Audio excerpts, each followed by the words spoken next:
Welcome back, everyone, to the third and final episode of our look at Sengoku Jidai from Extra History. We've been taking a look at 2 episodes in each of the 3 videos, so we're wrapping it up today with parts 5 and 6. If you did not see the first 2 episodes of my reaction to this series, the link is in the description, but we're ready to dive right into this. I've been really enjoying it, and I hope you have as well.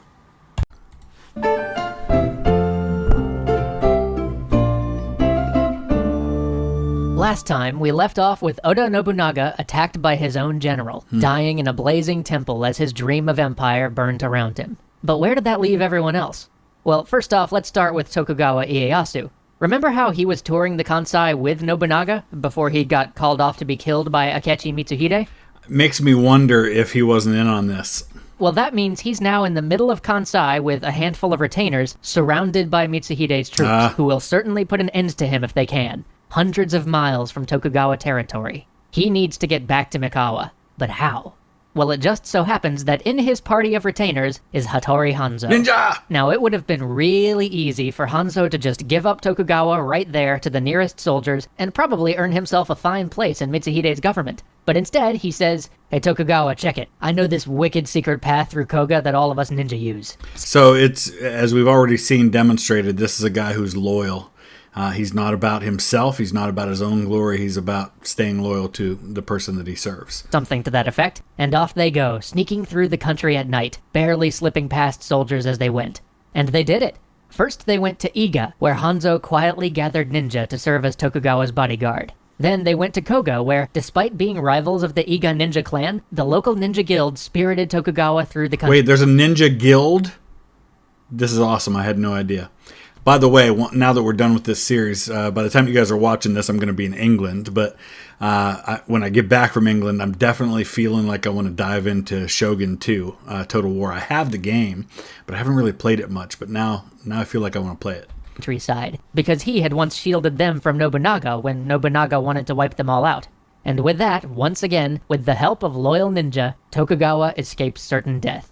Next, we have Akechi Mitsuhide, the betraying general, in the middle of Kyoto, basically figuring, hey, he held the capital, so he was gonna run the country. Operating on that notion, he started killing pretty much everybody who could threaten his new position. He slaughtered every Nobunaga heir he could find. Totally common thing. This is like universal to the human experience, is that if you come to power, you eliminate all the rivals that could possibly challenge you for it. That happens in every culture. Starting with those in the capital. Although surprisingly, he didn't actually catch that many before the rest had the good sense to flee.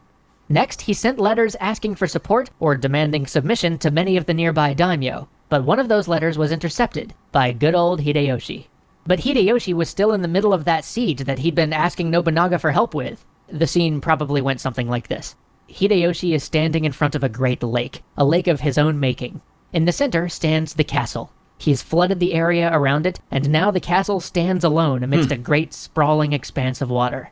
It's impossible to supply, impossible to reinforce, and impossible to escape. It's just a matter of time until this castle's his. Then a messenger gallops up, leaps off his horse, and says, "Nobunaga is dead. Mitsuhide holds the capital." Suddenly, everything changes. What do you do now? What would you do in this situation? I'd start thinking about alternative plans instead of staying here laying siege to a castle. Calmly, Hideyoshi offers the besieged castle terms. All he wants is the castle itself, some nearby land, and the head of the castle commander. If he gets that, he'll gladly let all the men in the castle go free. He has no ulterior motive. Bad deal for the castle commander. He's just being magnanimous in victory. The commander of the castle readily agrees, paddles out on a small boat, and opens his belly with a knife. Hideyoshi immediately turns around and spurs his forces toward Kyoto. Mitsuhide was not expecting Hideyoshi to move so fast. His forces are scattered by Hideyoshi, and he himself is killed by a group of peasant bandits as he tries to escape. It's been 13 days since Nobunaga died. Mitsuhide was officially shogun for 3 days. This all happened really fast. With Mitsuhide dead, all of the major daimyo have a meeting to sort out who will be Nobunaga's heir. Unfortunately, the one member of the Nobunaga family that Mitsuhide did manage to catch was Oda Nobukatsu, Nobunaga's eldest surviving son and the official heir.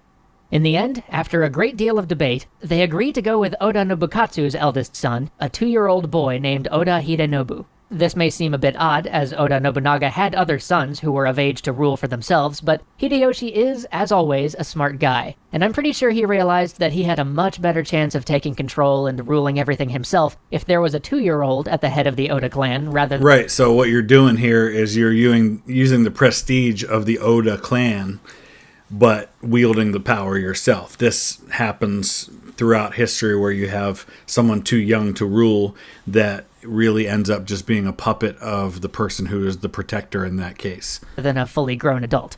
After that, the next several years are pretty much a cavalcade of suppressing rebellions, expanding on Oda's conquests, and yes, beating down some more warrior monks.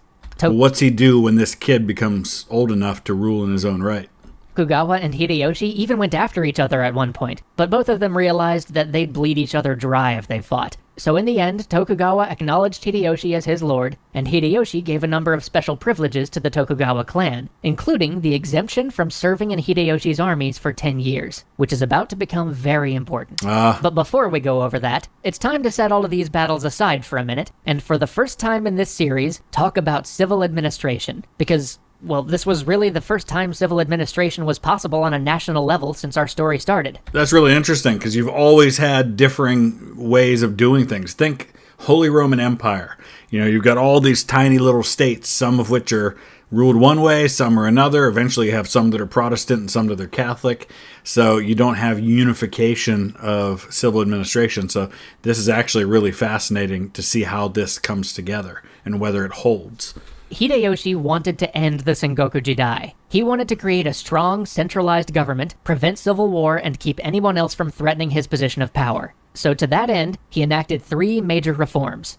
First, he completely overhauled the tax structure. Remember that the central government had completely broken down in Japan during all of this fighting, so effectively the government hadn't been collecting taxes for years. Instead... how were they paying for everything? I know, looting the other people. Every local lord or monastery stronghold had imposed their own system of taxes on whatever region they happened to control. Hideyoshi needed to change that. Without revenue, without the ability to pay soldiers, build castles, and employ administrators, the central government couldn't exist. But before he could start imposing his will and charging everybody taxes, he had another big problem to solve. With the years of war and strife, no one knew exactly who had what to tax. So Hideyoshi sent out ministers to do a grand survey of Japan, in order to find out what exactly was out there and how much it was worth.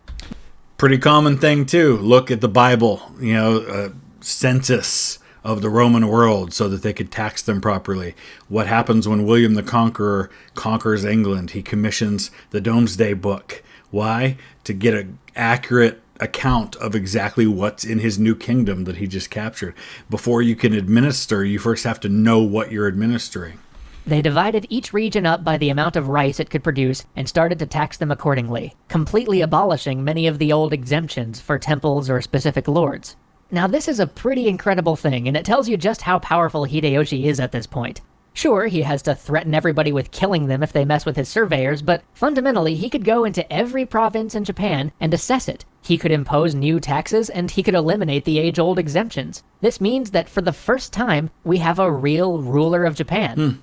But besides taxing, he also has to stop all the fighting. So secondly, he demands that all peasants give up their swords and turn them over to his administration. Right, so you're still going to allow the samurai to, because they're a warrior class, but you're taking all the conscripts, the peasants, the people who were basically levies that were called up for fighting, and saying, okay, you're not fighting anymore. He felt like having a massively armed populace was a destabilizing factor, leading to peasant revolts, banditry, and insurrection. And he was probably right. So on top of collecting all the swords, he forbade peasants from ever owning swords or guns in the future. This again shows just how powerful Hideyoshi is at this point, to be able to get everybody to turn over their weapons without a fight. Which he then did the morally upstanding thing with, and had them all melted down and turned into a statue of the Buddha. Finally, Hideyoshi established a permanent caste system in Japan. Peasants were peasants, merchants were merchants, and samurai were samurai. Yeah, but remember, we've come out of a time where you've had the opportunity for people to rise from peasants to be at the very top of the pyramid. You're eliminating that now, which is obviously going to be highly regarded by the people at the top, who are the people that you're probably expecting to administer all of this. So that makes sense. Forever. No more switching between classes.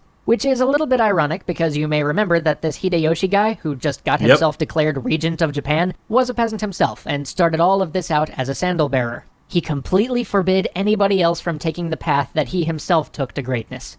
Additionally, he put severe restrictions on travel. Peasants no longer had the right to travel freely or to change their farm if they didn't like where they were. They were permanently tied to the land on which they lived. And while this may seem damaging in the long run, it certainly made rebellion much more difficult, and it increased the overall productivity and thus tax revenue of Japan, as peasants were stuck working their land rather than going off on military adventures. So this is where we see the pluses and the minuses of a strong central administration. Strong central administration will bring order. It'll bring, a streamlined process that's going to make you more effective with your revenue. But it also restricts upward mobility. It kind of starts to create that caste system where it's very top heavy, and eventually you end up with a revolt if that goes on too long.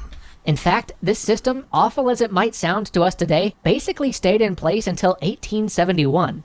It wasn't until the questions of... And what happened when that system was gotten rid of? Well, that's what we're talking about. If you know the Sabaton song Shiroyama, if you've seen the movie The Last Samurai, it's a fictionalized version, but you have that rebellion where you have the samurai who are they're eliminating that class structure, and now the samurai are losing their elite status. Industrialization and modernization began to come up, that social mobility and national productivity trumped the value of a rigid system to enforce peace. So Hideyoshi created a tax system, rounded up all the swords, and locked people into feudal castes. Now all that's left is to figure out what to do with those few 100,000 armed men kicking around his country who have no marketable skill other than being trained killing machines. And since we all know that having a great number of warriors with no war to fight never ends well, Hideyoshi found something for them all to do. Namely, conquer China. Suffice it to say, they never got further than Korea. It was a disaster. Both sides lost hundreds of thousands of people, and the brutality of the war was unimaginable. Are we talking about the war that involved Admiral Yi? I gotta look and see. Well, I'll look when this episode's over. It's a story for another extra history series, but for our tale, it's important to know that in the end, the Japanese had to withdraw from Korea after uncountable losses. But remember how Tokugawa got an exemption from having his men serve in Hideyoshi's armies? That meant that Tokugawa didn't suffer any losses from the Korean campaign, and in 1598, as the war draws to its close, and Hideyoshi nears the end of his life with only a 5-year-old son to succeed him, this leaves Tokugawa in a unique position. Join us next time as we conclude the Sengoku Jidai. All right, let's dive right into part 6. So as we dive into part 6, Admiral Yi was indeed, his story was overlapping with this. It was that invasion of Korea and Japan, or by Japan, that Admiral Yi was defending against. So pretty cool to see these stories overlap and to see how this incredible military history in Japan eventually clashes with the incredible naval history of Korea. Let's dive into part 6.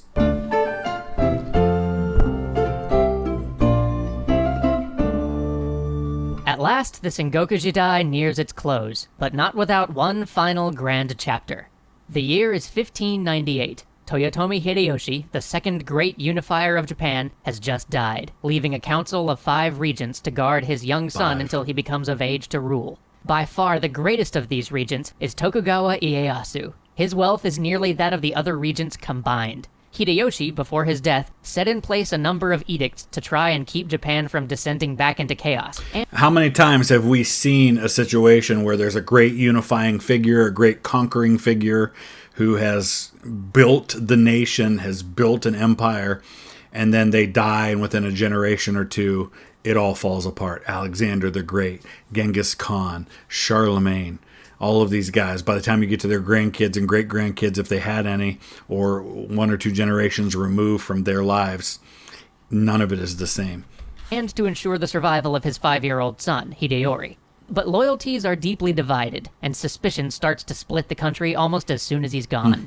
Some daimyo are still pretty bitter over the failed Korean campaign initiated by Hideyoshi, and so, quietly, where few can hear, they whisper their support for the idea of a Japan ruled by a Tokugawa rather than by the son of this peasant who cost them so much. You know, this makes me think, same thing you see when Napoleon is gone.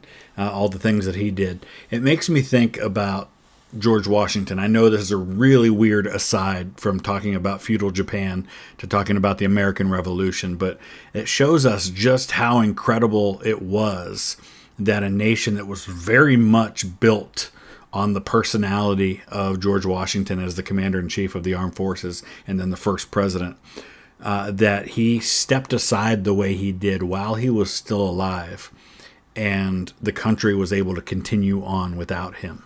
It's a big, big deal, and it shouldn't be taken for granted that we were able to survive that. Others fear the Tokugawa's growing power. If he's not stopped soon, he may well become unstoppable. Still others see the instability of having a minor as a successor to the shogunate as a chance for advancement. Mightn't it be possible at this 11th hour for them to swoop in and somehow take the grand prize, all of Japan? One of those in this latter category was a man named Ishida Mitsunari. Ishida was a courtier and not a warrior. He had served Hideyoshi as an administrator, reporting to him on the state of the Korean campaign, and was famously skilled at finance. As Ieyasu continued to consolidate his power, often ignoring Hideyoshi's provisions against strategic marriages and hostage exchange, Ishida Mitsunari began to plot against him. He planned to have Tokugawa assassinated and came up with the perfect scheme. He would make it seem like the Maeda, one of the other powerful clans on the Council of Regents, was in on the plot, so that even if his assassination plan was discovered, the Maeda would be implicated and forced onto his side. Unfortunately, his plan backfired. Tokugawa had used his wealth wisely, and had many people at all levels of society. Smart stuff. Make sure you have your spies everywhere. This is a lot of people have been really good at this throughout time. A lot of my knowledge comes from British medieval history and British monarchy, and I think of Elizabeth I, who had a lot of threats to her throne, being Protestant and having like Catholic Spain out to get her, and even Catholics within her own country who wanted to overthrow her. And so she had people in her government that were really good at having their tentacles in everything, so that if there was a plot, they knew about it. In his debt. He not only found out about the plot and the fact that the Maeda were falsely implicated, but also had a trusty Maeda retainer inform the head of the Maeda clan about exactly what was going on. As one of his final acts, the aging Maeda clan leader, Maeda Toshiie, traveled to see Tokugawa personally to pledge his loyalty. Shortly thereafter, Maeda Toshiie died, and at his funeral, a number of Tokugawa generals planned to have Ishida killed, but Ishida fled to Ieyasu himself and begged for mercy. Strangely enough, Tokugawa granted it, probably... So you have a choice when this kind of thing happens, and a lot of rulers have chosen different paths. Do I show mercy and thereby send a message that way? Or do I show ruthlessness and send that kind of a message?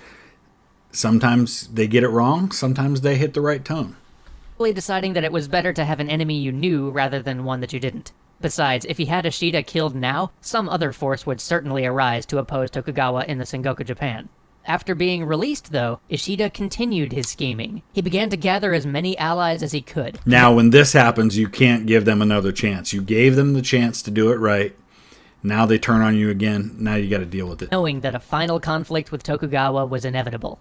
In 1600, that conflict began.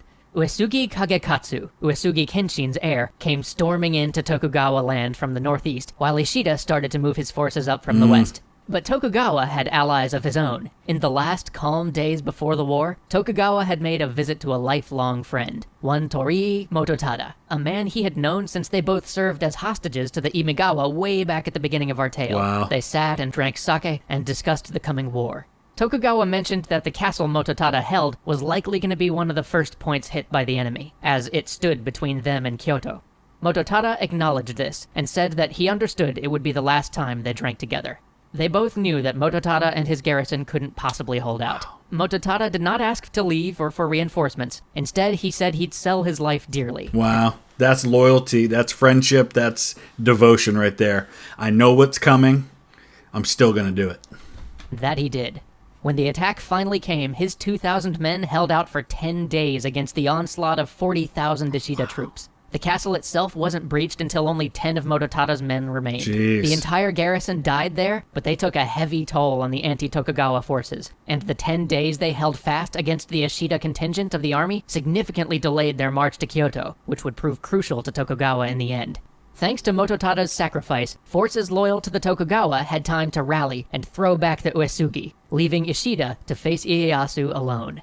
The decisive conflict came at a place called Sekigahara, a river valley surrounded by hills. The forces were nearly evenly matched, at roughly 80,000 men each. That's big. Ishida had taken a strong defensive position on the west side of the valley, using the streams and hills to secure their line. The ground was a mire from the driving rains of the night before. And this is reminding me a lot of Agincourt, when you have the English, after a rainstorm, holding their ground, strong, advantageous position, only in that case they were heavily outnumbered. The thick fog shrouded the battlefield, but as the sun rose on October 21st, 1600, and the fog began to clear, the armies engaged. It was a grinding fight, neither side breaking, neither side losing ground or... One thing that's great about not knowing this story is that I have no idea who's going to win. Exposing a flank. Slowly, though, as the sun approached its zenith, the Tokugawa forces on the south began to give way. Things weren't going perfectly for Ishida either, though. Some of his forces weren't responding to his commands, and he'd gotten some pushback on a few of his orders for pretty minor reasons. Jeez. But the fight was still going his way, so at last he decided to signal a full charge into the now exposed southern flank of the Tokugawa. He shot a flaming arrow into the air to signal the all-out assault. But something odd happened. The 16,000 men commanded by one Kobayakawa Hideyoshi didn't move. From the outset of the battle, those troops had just sat there, atop a hill at the very southern end of the Ishida line. Commanders from both sides had watched them nervously the entire time. Oh my gosh, this is so... I keep talking about these parallels, but this reminds me so much of the Battle of Bosworth. You have the army of Richard III, you have the army of Henry Tudor, and then you have this Stanley army that's like sitting on the sidelines waiting to see which side they're going to jump in on. And even one of Stanley's sons had been held by Richard III as a captive to guarantee his loyalty. And at the last minute, Stanley jumps in on Henry Tudor's side and turns the tables on Richard III. Is that what's going to happen here? With their flags planted and their men lined up on the southern rise, perfectly still. Frantic Ishida messengers had been sent up there all day demanding that they move, or at least trying to understand what was going on and why they weren't moving, but the messengers were simply turned away. Then, at noon, to the sound of a thundering volley from the Tokugawa arquebusiers, the Kobayakawa troops charged down the hill and slammed into the southern end of the Ishida line. This was planned. This was worked out ahead of time.